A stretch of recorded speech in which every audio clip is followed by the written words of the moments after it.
Meu amigo e minha amiga, você prefere o Queen na fase mais operística, vamos dizer assim, mais roqueira? Ou você gosta daquela fase mais pop, com as músicas tocando na rádio o tempo inteiro? Esse é o debate que eu terei hoje com o nosso caro Paulo Barão, porque ele prefere uma fase e eu prefiro a outra. E para você saber quais são essas nossas preferências, você vai assistir esse vídeo. Presta atenção.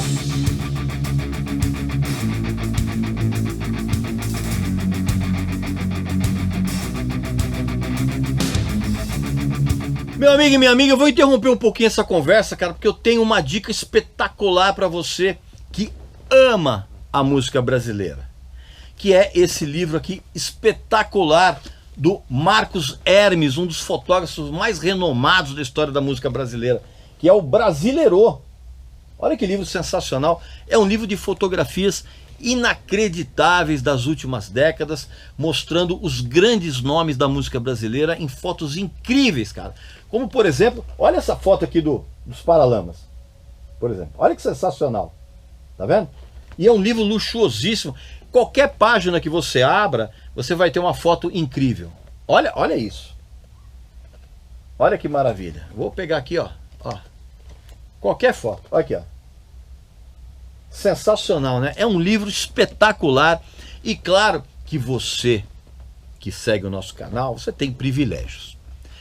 Se você clicar no link aqui abaixo ou no QR Code e preencher com o cupom de desconto Regis Tadeu Indica, você vai ter a oportunidade de adquirir esse livro aqui com 20% de desconto. Só que tem um detalhe, essa promoção, vamos dizer assim, esse desconto, ele vale apenas para o mês de maio e para os primeiros 50 compradores, tá ok? Então, olha só, é um negócio exclusivo. Clica aqui no link abaixo ou no QR Code aqui da tela, preenche o cupom com Regis Tadeu Indica e as 50 pessoas, as 50 primeiras pessoas que adquirirem esse livro vão ter 20% de desconto, mas isso vale só agora para o mês de maio, tá legal? Então não perca a oportunidade de adquirir esse livro que é luxuosíssimo. Aqui, ó, qualquer página que você abre tem fotos espetaculares. Aqui, ó, vou abrir sem olhar, ó. Tá vendo? Incrível, né? Então não perca essa oportunidade. Então vamos voltar então para a nossa conversa. Meu amigo e minha amiga, Queen é uma banda evidentemente lendária, né? Não necessariamente boa o tempo todo. Você já sabe da minha opinião. Mas nesse debate, nós vamos ouvir a predileção de alguém, no caso, o nosso querido Paulo Barão, que vai defender a tendência, ou a tese, vamos dizer assim, de que a fase pop do Queen é mais legal do que a fase mais rock, mais operística. Claro que antes você vai fazer a sua inscrição aqui no canal, você sabe muito bem, você vai visitar a nossa loja novíssima, que tem os produtos muito legais, que você vai clicar aqui no link aqui abaixo, evidentemente você já sabe. E eu quero, de qualquer forma, já iniciar esse papo primeiro, saudando o nosso querido Paulo Barão. Tudo bem aí, Paulo? Regis, bora aí? Bora aí. Meu amigo e minha amiga, logo de cara eu já vou avisar você o seguinte, cara. O Paulo Barão, ele acha que a fase pop do Queen é mais legal do que a fase roqueira, a fase mais operística, vamos chamar assim. E eu quero saber do Paulo o seguinte, Paulo, o que é que de onde você considera que a fase pop do Queen começou? Porque, para mim, a fase pop mesmo, ela se estabelece a partir desse disco aqui, ó. Deixa eu mostrar aqui, ó. Eu tenho uma edição metalizada, o The Game.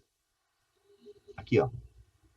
Para mim, começa, aliás, para mim ela se estabelece a partir daqui.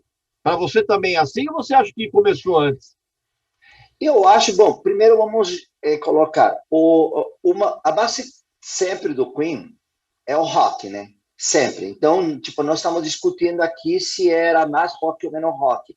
Porque a diferença está muito clara. Eu acredito que não apenas é The Works, eu acho que já em jazz já tem uma mudança, já entram mais os teclados. E eu vou te falar muito, eu acredito, eu fiquei assim, eu gosto muito de Queen, realmente da parte mais pop. A parte operística do jazz, exatamente. Tem uma coisa bem interessante. Esse álbum do jazz saiu em 78 e o produtor era o Roy Thomas Baker. O que acontece? O Roy Thomas Baker trabalhou muito, quero lembrar a vocês, com T-Rex e trabalhou muito também com uma banda que eu amo, que é The Cars. E o The Cars tem muito esse groove que passou do pop meio eletrônico, e eu acredito que já naquele álbum, no jazz, o Roy deve ter já influenciado, porque já tem várias músicas aí que tem essa pegada, mas que vai e se estabelece em The Works. Cara, The Works, para mim, além tipo, não quero desmistificar dos outros maravilhosos álbuns que, logicamente, o Queen teve, porque, lógico, quem vai criticar um Bohemian Rhapsody, entendeu? Mas já nesse álbum, cara, você está falando que Don't Stop Me Now, já tem Fat Bottom Girl, que, tudo bem,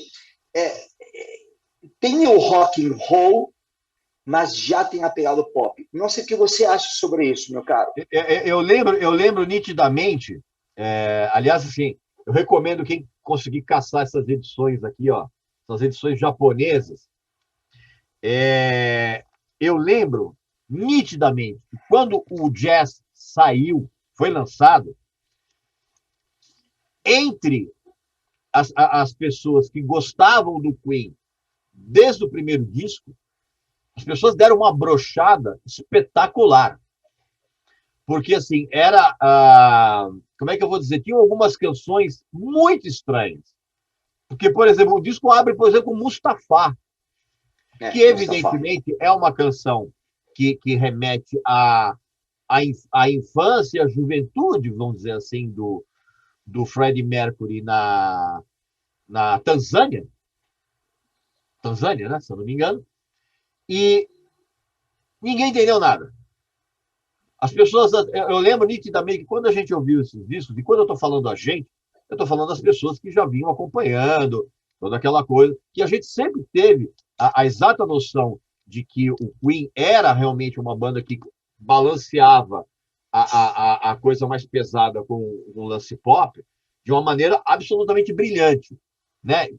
Mas assim, quando o jazz saiu, a gente achou muito estranho. Porque mesmo Fat Bottom Girls, por exemplo, que é uma canção que tem um certo peso, que é uma canção que tem guitarras, ok, legal, é mais uma música para tocar na rádio. Por quê? Porque no disco anterior, que é o News of the World, já tinha tocado muito na rádio. Tanto We Will Rock quanto We Are the Champions. Mas, assim, quero te interromper porque tem um ponto bem importante, pelo que você falou. Na sequência saiu ao vivo deles, que foi também muito com uma continuação bem bastante forte da época rock, né? Porque aí se reforçou o We Will Rock principalmente, certo? Isso, exatamente, que é inclusive um disco bem pesado. Mas ok, cara, aí começa, aí tem uma sequência, por exemplo, no jazz, que é Jealousy, aí depois entra Bicycle Race, sabe? A gente começou a achar, peraí, tá estranho. Tanto que, inclusive, o jazz é um disco, cara, que ele é meio difícil de você, para mim, por exemplo, ter deglutido esse disco nas primeiras audições. Você precisa ouvir um pouco mais, aquela coisa toda. Por quê, cara? Porque a gente estava habituado desde o começo, a essas obras-primas aqui. Esse aqui é um disco que é muito subestimado, que é o disco de estreia do Queen, que já dava realmente bandeira do que a banda seria. Eu até mostrar aqui para vocês, cara. Cara, essas ediçõezinhas são sensacionais, cara. São umas edições japonesas em CD que imitam o vinil.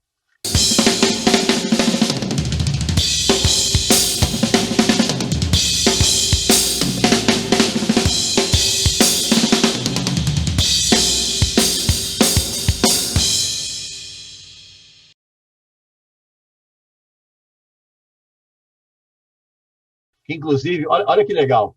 Até o plástico de dentro do CD é aquele plástico que vinha com o vinil. Recomendo muito se vocês conseguirem encontrar essas edições que realmente são sensacionais. E aí o disco de estreia já era sensacional. E aí, para mim, veio o meu disco favorito do Queen, que é o Queen 2. Para mim, é o disco mais operístico, no sentido desse cruzamento de rock pesado com essa coisa de vaudeville e tal. Então você já vinha meio que nesse embalo. Aí tem o She Heart Attack, que também é subestimado.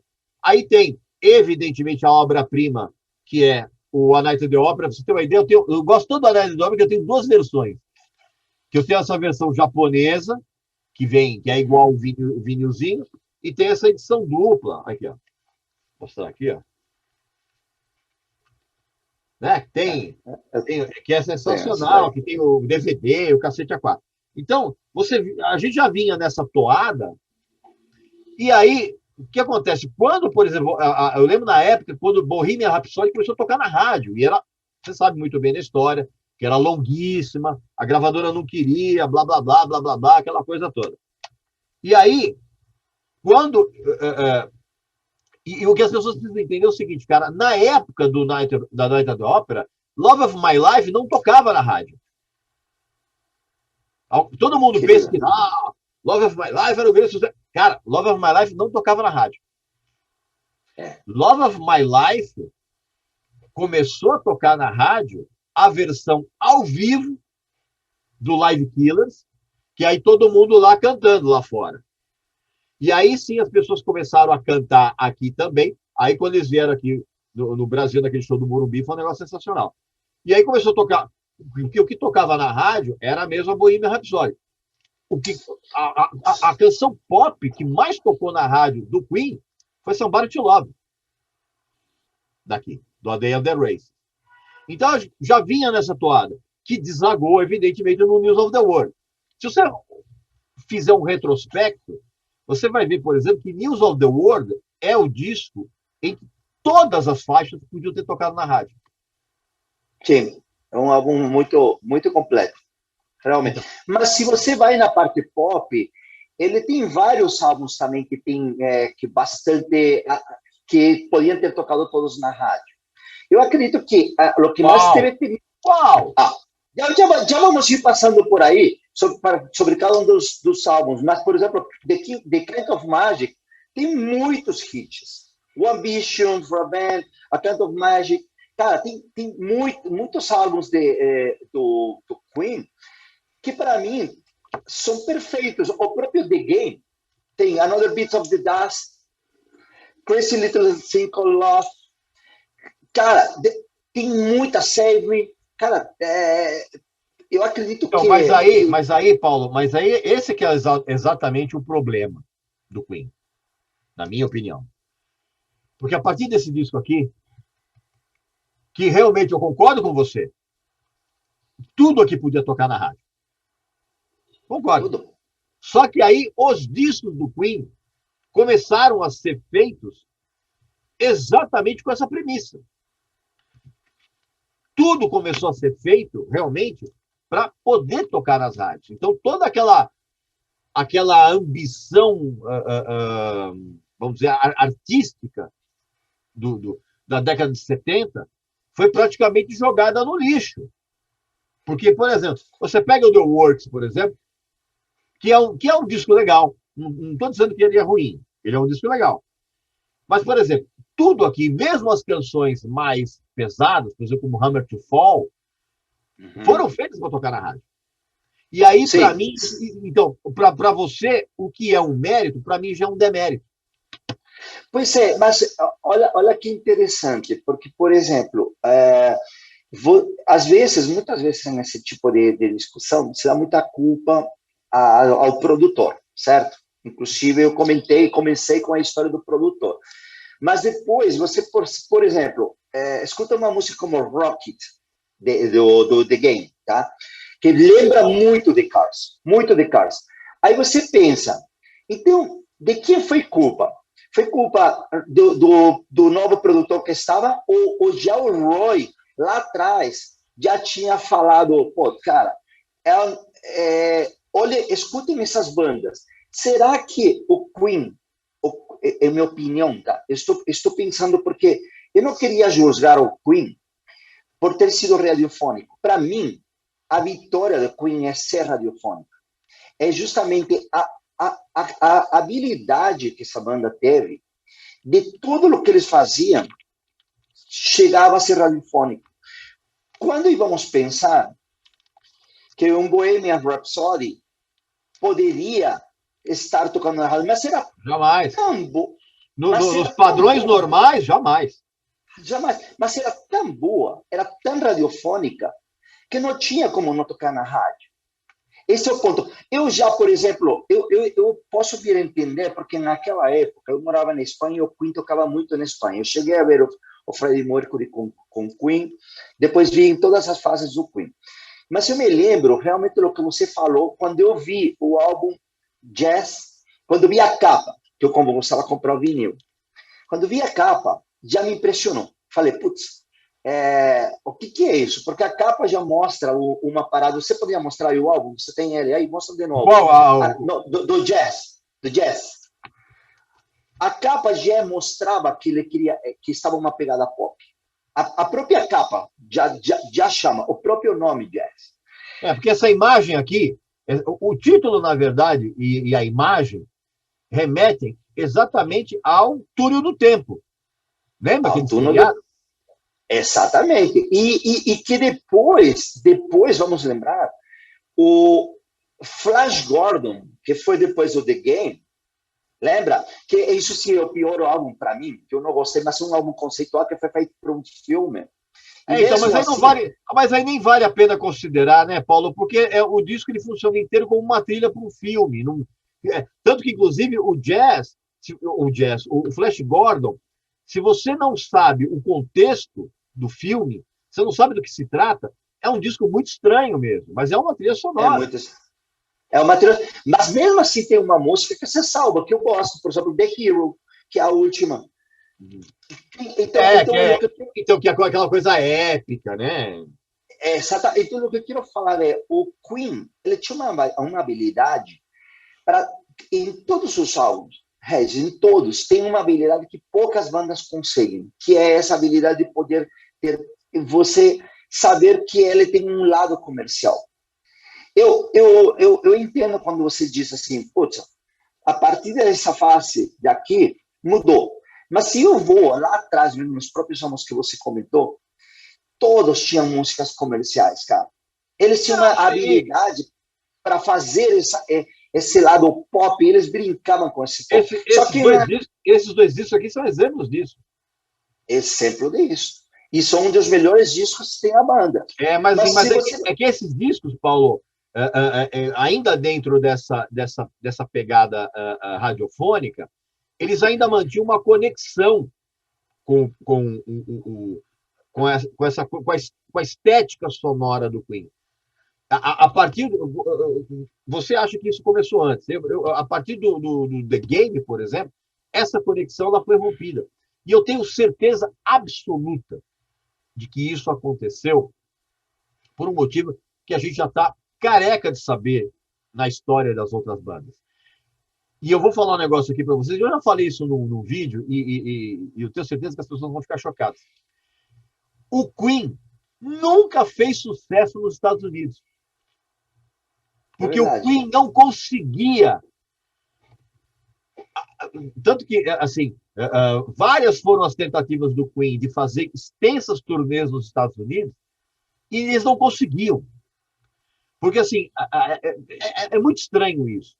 Porque os discos dos anos 70, por mais brilhantes que eles sejam, cara, eles não tinham cativado o mercado americano. E eu até entendo, cara, porque o som do Queen era muito inglês. Tinha muito a ver com a cultura inglesa, a cultura britânica. E é curioso que eles nunca conseguiram fazer shows, por exemplo, em estádios. Coisa que eles faziam, Sim, por exemplo, na Europa, aqui nos Estados Unidos, na Europa, aqui no Brasil, em outros países. Cara, os Estados Unidos nunca conseguiram isso.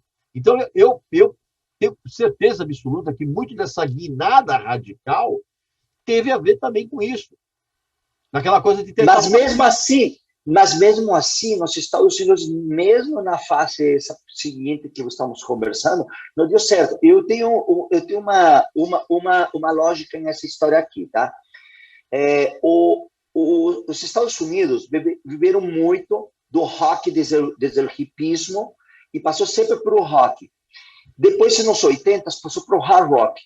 Passou para o melódico, passou para o hard rock, que dominou 10 anos praticamente. O que aconteceu? O Queen, nos 80, aí sim, eu acho que, por exemplo, no álbum Hot Space, e já dá para perceber um Queen mais pop.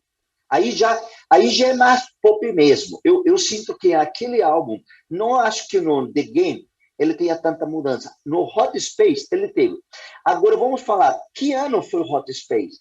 Foi no 82. Nossa, cara, o Hot Space, para mim, é uma das maiores porcarias da história da música. Pelo amor de Deus. Claro, porque teve que outra coisa que você está esquecendo. Quando você fala do panorama musical americano, você está esquecendo da disco music. Claro. A segunda metade dos anos 70, nos Estados Unidos, foi totalmente dominada pela disco music.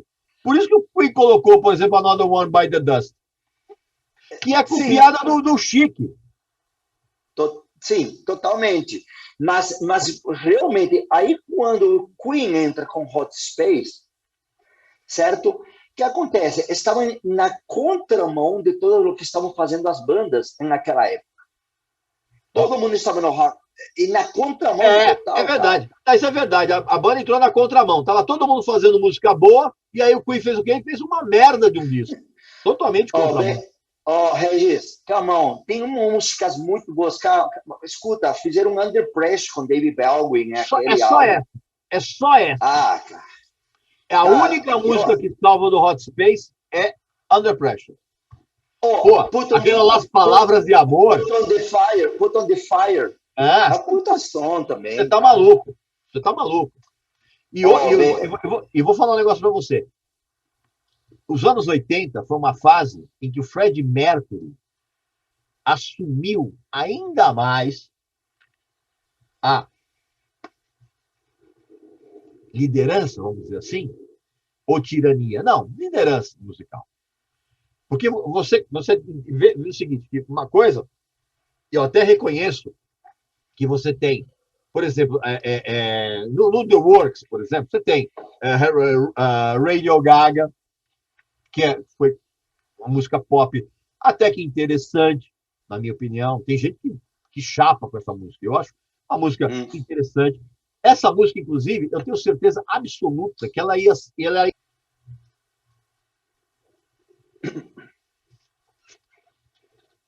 Eu vou retomar. Beleza.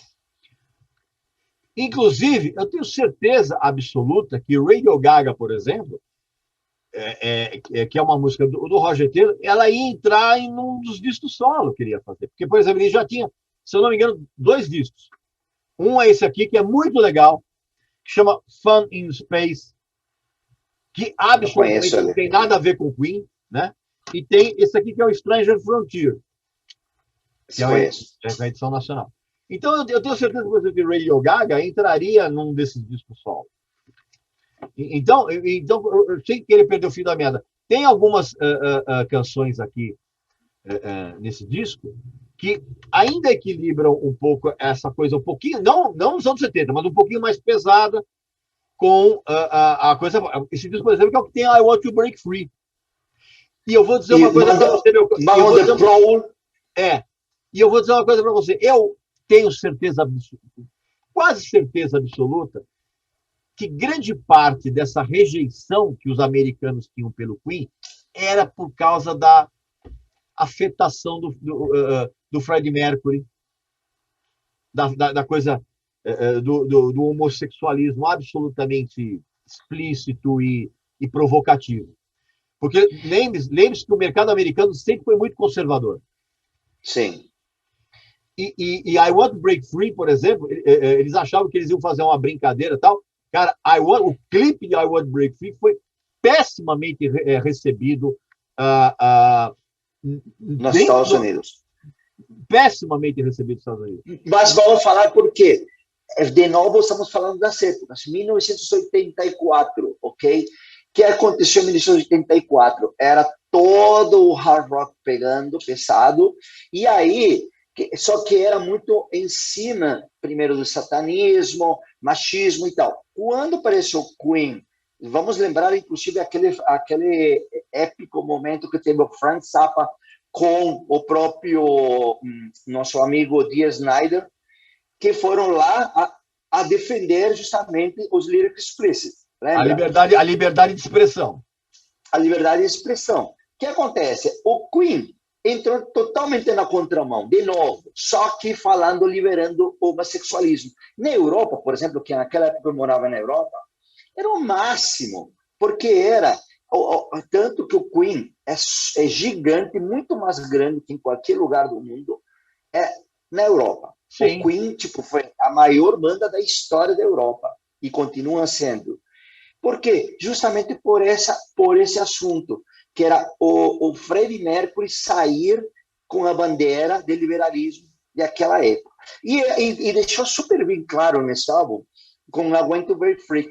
E realmente, o que você falou, já no álbum anterior, a própria música, cara, que ele fez, aquela balada em espanhol, que sai cantando em espanhol, mostra o Freddie Mercury já tomando controle. Porque possivelmente ser uma música, Las Palavras del Amor se chamava, né? Horrível. Que é horrível realmente, só que aí dá para ver que ele colocou. Por quê? Porque ele já estava aí morando na Espanha, ia muito para sítios, para aqueles lugares civis. E ele... Aliás, onde ele concebeu um dos piores discos de todos os tempos, que é aquele disco solo dele, o Mr. Bad Guy. Sim, é ruim mesmo. Eu não gosto. Tem uma ou duas músicas aí, mas realmente não gosto. Não, o Mr. Bad Guy é um disco que ele tem uma ou duas músicas que você joga no lixo. O resto você queima o álbum. Regis, olha minha camiseta aqui. Ah, não vem com esse papo, não vem com essa mensagem. Não vem com essa mensagem. Aqui, ó. Aqui para você. Ó. Não vem com mensagem subliminar, não. Inclusive, mensagem subliminar na camiseta da nossa nova loja. Deixa eu te falar. E o que você acha do Kind of Magic? Eu acho fraco. Tem 3 músicas ali que são realmente muito boas. A Kind of Magic é uma canção pop muito boa. Tem uma balada lindíssima que chama-se Who Wants to Live Forever, que essa sim é uma balada sensacional. Olha, você falando de baladas, era bem lavado naquela época. Não. Eu já tinha falado. Falei que no 86 você ainda era bem lavado. Não, senhor, não tem nada de negócio de apaixonado, nada. É simplesmente a percepção de como uma balada ela é boa, quando ela é ótima e quando ela é péssima. No vídeo do Queen's Reich, eu já tinha falado que Silent Lucidity é uma balada maravilhosa. E, por exemplo, no A Kind of Magic, quando você ouve Who Wants to Live Forever, que é uma balada lindíssima, só que quando você ouve essa canção lembrando do filme do Highlander, sim, porque essa música é o tema de quando a mulher dele morre, velhinha. E ele não, ele lá tá guerreiro novo. Pô, quando você... No filme, você já sente vontade de chorar. Confesso. Olha, Regis, você... Está me emocionando, é? Não sabia essa face de você. Você também se emociona com qualquer coisa também. Você se emociona temperando uma salada. Para com isso. Então, quando a cena, aliás, quem tiver assistindo a gente, se puder rever esse filme é muito legal. Highlander. Highlander. Que ano que foi esse filme? Foi acho que 86. Eu acho que o A Kind of Magic é de que ano? Não, 80, o Kind of é 86. Então, é 86, porque foi lançado junto com o filme. Tá. Então, quando você vê a cena, que é realmente emocionante, e fica tocando lá Who Wants to Live Forever, é muito emocionante. Você sente vontade de chorar, é verdade. E aí, quando você ouve a música no disco, você lembra da cena. Legal. Então, é muito emocionante. Eu gosto muito de One Vision. One Vision. One Vision. One Vision é uma canção legal. É um clássico, né, cara? Clássico. Clássico também não.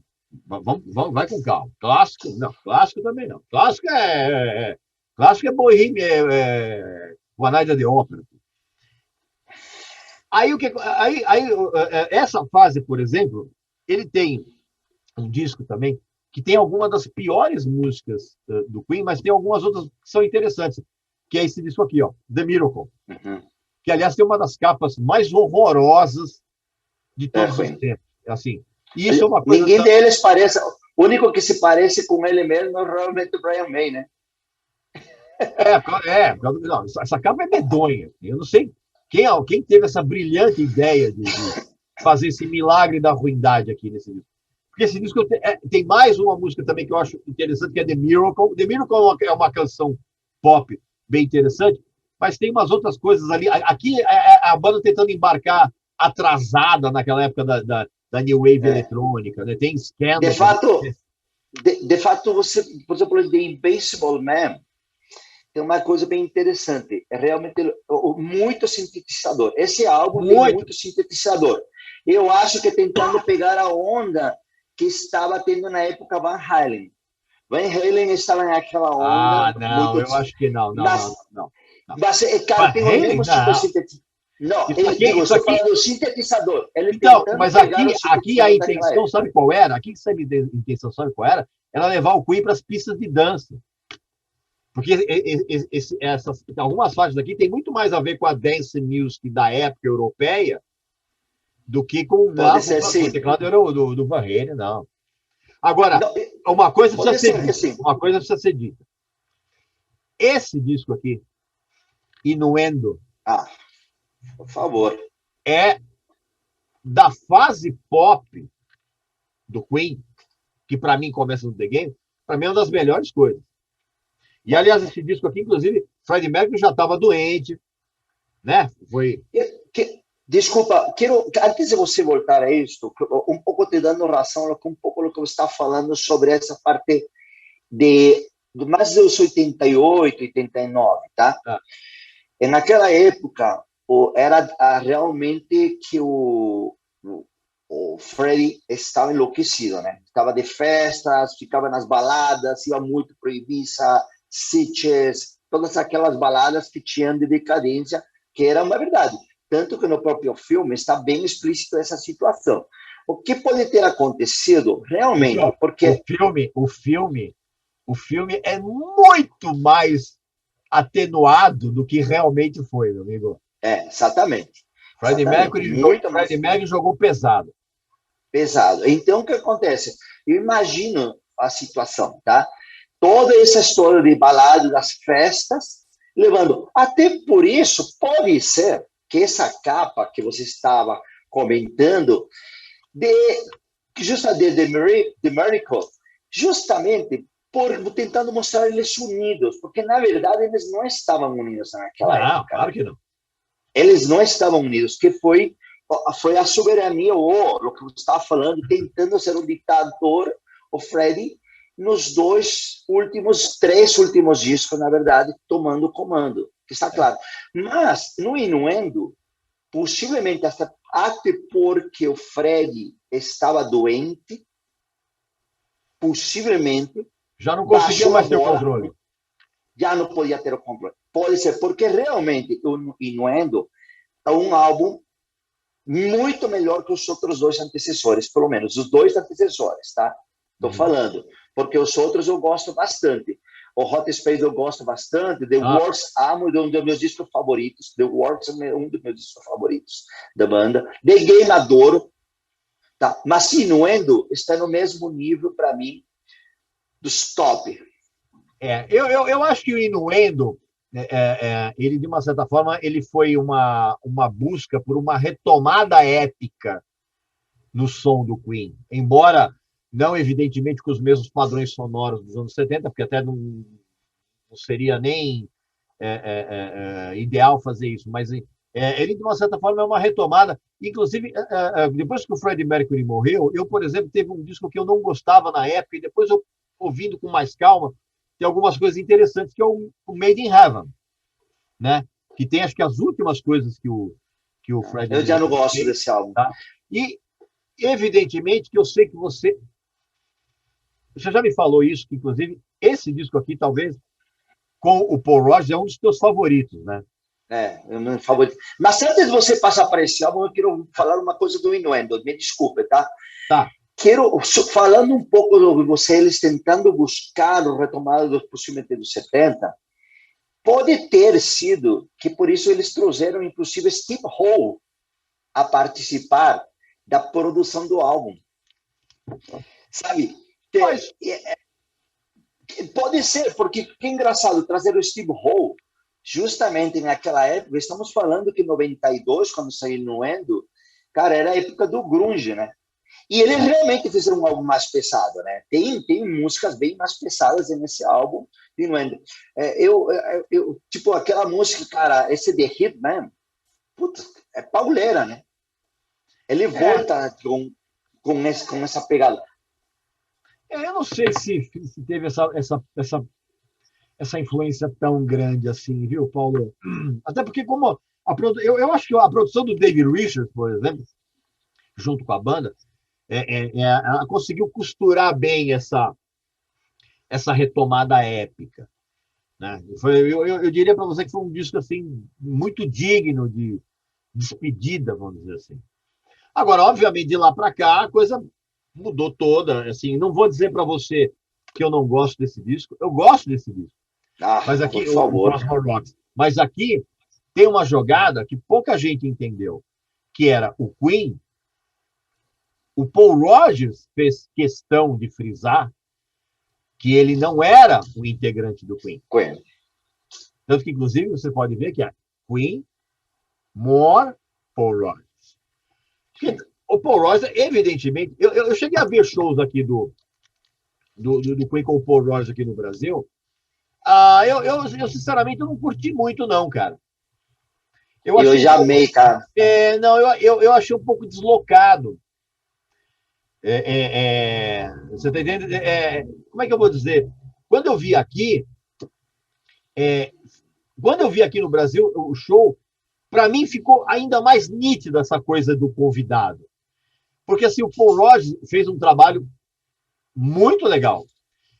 Tanto que ele não tentou imitar o Freddie Mercury. Não só na presença de... Claro, na presença de palco, jamais. Mas assim, mesmo nas vocalizações, era um mix de Queen com Bad Company. Tanto é que no show, se você lembra, e no show aparece justamente isso. Tem uma parte que é músicas do Bad Company, tocadas por Queen. E a afinação, inclusive, para ele foi diferente. Sim. Não é a mesma afinação que se tinha. É mais baixo.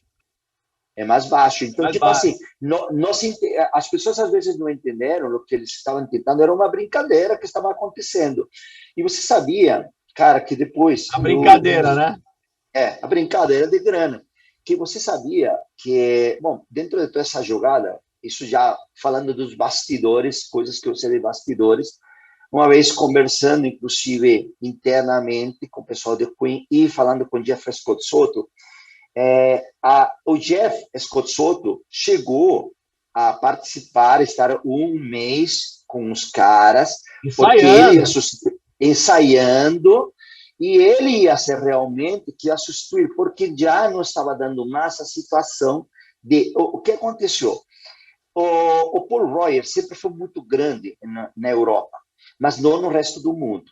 Tá? Nos Estados Unidos, ele era um cara de clube, como se chama, de clubes, Sim. que é um cara que toca para 2.000, 3.000 caras, e tudo bem, era uma brincadeira. Só que ele já estava se voltando maior, inclusive, com essa história do Queen, que eles. Então, o que aconteceu? Eles estavam realmente, colocaram para ensaiar com o Jeff Scott Soto, porque queriam realmente essa mudança. Quando apareceu aquele assunto do programa de TV, e aí mudou toda a situação. Tá? Mas a ideia... Lógico, cara, porque você tem a escolha do Adam Lambert foi evidentemente uma jogada de marketing para entrar no mercado americano. Totalmente. Porque você tinha ele, inclusive, o Adam Lambert, que tem lá o seu carinho, eu não gosto, tá entendendo? Mas ele tinha lá o seu carinho, que... ele nem ganhou o American Idol. Mas ele foi o cara que mais foi comentado. Por isso. Sim, até porque os tempos eram outros, as pessoas eram muito mais tolerantes. A sociedade americana era muito mais tolerante com o homossexualismo. Vamos falar a verdade, que os Estados Unidos sempre foi um país caretíssimo. Era uma falsa liberdade ali. Então, o Queen, o Queen não, o Brian May e o Roger Taylor falaram, a gente está com o Jeff Scott Soto, que é um cara que pouca gente conhece, que é um cara que vai sofrer preconceito racial, se a gente botar... Todo mundo nega isso. Eu afirmo isso categoricamente. Um dos grandes problemas que atrapalharam a entrada do Jeff Scott Soto no Queen era o fato de que o mercado americano ia chegar e falar assim, pô, bicho, os caras botaram um negão de vocalista. Tenho certeza que os americanos iam falar isso. Pode ter sido porque... Como falaram isso quando o Derek entrou no Sepultura. Sim. Mesma coisa. Embora o Jeff Scott Soto seja mulato, né, para os nossos padrões... mas é um latino, né? Isso, perfeito, mais latino. Os caras do Queen falaram, entre a gente colocar um cara que a gente vai sofrer esse tipo de preconceito, que é uma coisa absolutamente abominável. É abominável. Mas eu tenho certeza que muita gente ia pensar isso. Os caras falaram, vamos pegar esse cara de quem está todo mundo falando, o cara é tão bom que ele não ganhou o programa e está todo mundo falando nele. Vamos pegar esse cara. E outra, esse cara tinha todos os trejeitos do Freddie Mercury. Sim, isso foi evidente uma coisa comercial, porque, inclusive, o próprio trabalho do Adam Lambert, que é muito bom, não é. Deixa eu te falar, deixa eu explicar. Bom na onda dele. Por exemplo, não sou um cara que eu gosto. Eu tenho 1 ou 2 músicas que eu posso te falar de que me agrada. Não é um cara que eu gosto. Eu não gosto do performance do Adam Lambert. Te digo, eu fui no show, detestei, não gostei, honestamente, não gostei. É muito forçado. É muito exagerado. Ele exagera demais tudo o que ele tenta fazer. E isso eu achei, não gostei, porque eu vi o Fred, era um show, cara. Ele simplesmente brilhava porque era ele. Tirava a camisa, não porque queria mostrar, era porque era ele. Era natural. Desse jeito. Era então, natural. E a gente tem que deixar claro o seguinte, cara, não adianta a gente tentar esconder. Os Estados Unidos eles formam um país racista. É um negócio abominável. Eu não tenho a menor dúvida. Se o Queen aparecesse no mercado americano com o Jeff Scott Soto, eu tenho certeza absoluta que todos aqueles racistas do cacete, eles iam fazer algum tipo de campanha, algum tipo de campanha não, mas eles iam traçar uma opinião tão contrária àquilo que seria um tiro no pé, comercialmente falando. Infelizmente, mas é o mundo que a gente vive. Infelizmente, porque Jeff é um grande vocalista, Sim. Ele tem um grande performance e ia ser maravilhoso. Para nós, inclusive latinos, ia ser muito bom. Por quê? Vamos lembrar, que não sabe, o Jeff Scott Soto é latino, tá? Ele é latino, de nascimento, de família latina. Cara, muito claro estava que o Jeff Scott Soto era o cara exato para essa banda, porque ele tem um tipo de performance, canta incrível, é um cara natural no palco. Só que o que aconteceu? O Queen precisava decidir o racismo de um cara de cor ou um latino, ou um preconceito sexual. Que era? E só que o preconceito sexual estava na moda, já não era mais. Tipo, agora é tudo. Só que os americanos continuam sendo racistas. E isso é uma grande verdade. Qualquer um de nós, você pode ter loiro de olhos azuis, você, na hora que você fala que você é brasileiro, mexicano, na hora que no sotaque, você já é discriminado.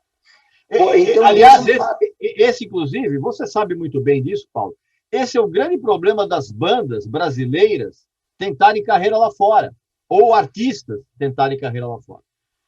Se você vê na Europa, isso é até aceitável, embora o meio do heavy metal, por exemplo, eles detestam, por exemplo, vocalista com sotaque. Você imagina o mercado americano, então. Tem, inclusive, saindo um pouquinho, mas isso é outro assunto. Isso é assunto outro assunto. Mas tem uma banda, inclusive, Volbeat, que é muito grande lá na Europa, e como eles são suecos, eles não conseguem entrar nos Estados Unidos, por mais que tem um produtor que e guitarrista que é americano, mas justamente por o preconceito. Por outro lado, o Rammstein, cantando em alemão, entrou nos Estados Unidos. Mas por quê? Porque eles pegaram um nicho que estava muito carente, que era a mistura de música eletrônica com som pesado. Tanto que o Rammstein faz show, por exemplo, no Madison Square Garden, cantando em alemão. Mas também é um outro público, né? Lota, né?